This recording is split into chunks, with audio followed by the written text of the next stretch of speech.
تحریک لبیک کے سربراہ سعد حسین رضوی، جن پر چند دن قبل کراچی میں قاتلانہ حملہ ہوا، اللہ تعالیٰ نے ان کو محفوظ رکھا۔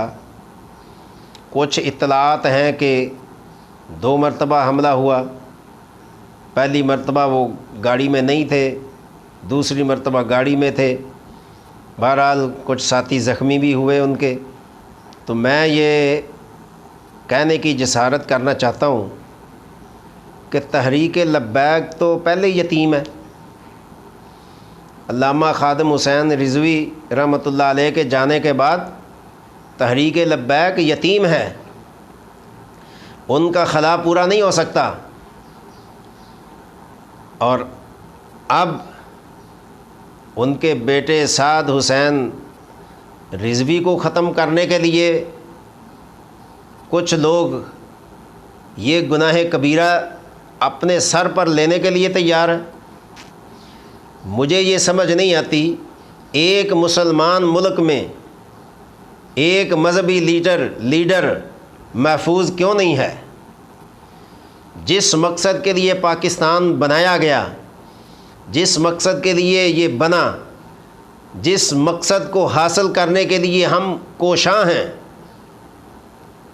اس مقصد کے حصول کے لیے اس قدر رکاوٹیں ہیں کہ ایک مذہبی جماعت اپنا موقف پیش نہیں کر سکتی، ایک مذہبی جماعت کو آزادی حاصل نہیں ہے، ایک مذہبی جماعت کو ملک کی بہتری کے لیے الیکشن لڑنے کی اجازت نہیں ہے۔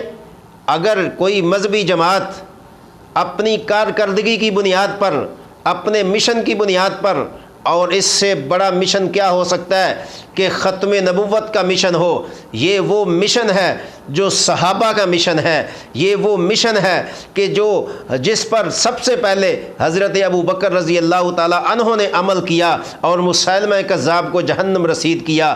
اس مشن سے بڑا مشن اور ہے کیا کہ ختم نبوت کا مشن جو شخص لے کر بازاروں میں جائے، جو شخص یہ مشن لے کر عوام کے پاس جائے، جو شخص اس مشن کی تکمیل کے لیے لوگوں کے سامنے ہاتھ پھیلائے، ووٹ مانگے تاکہ اسمبلی میں جا کر ہم اس کی بات کریں، اس مشن سے بڑا مشن کون ہو سکتا ہے؟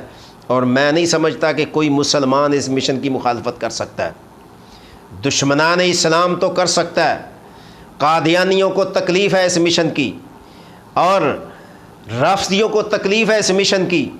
کوئی غیر مسلم کرے تو وہ تو بات سمجھ آتی ہے، لیکن ایک مسلمان ایک مذہبی لیڈر کو ختم کرنے کے لیے اس پر قاتلانہ حملہ کرے، یہ بات نہ قابل فہم ہے، نہ قابل سمجھ ہے کہ مسلمان ہو کر ختم نبوت کے مشن میں رکاوٹ پیدا کر رہا ہے، مسلمان ہو کر ایک مذہبی لیڈر کو گویا کہ اس کی جان کے درپے ہے۔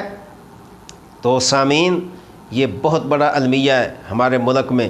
میں اگر ان مذہبی لیڈروں کی لسٹ بنانے لگوں یا آپ کو بتانے لگوں تو وہ لسٹ ختم ہونے والی نہیں ہے۔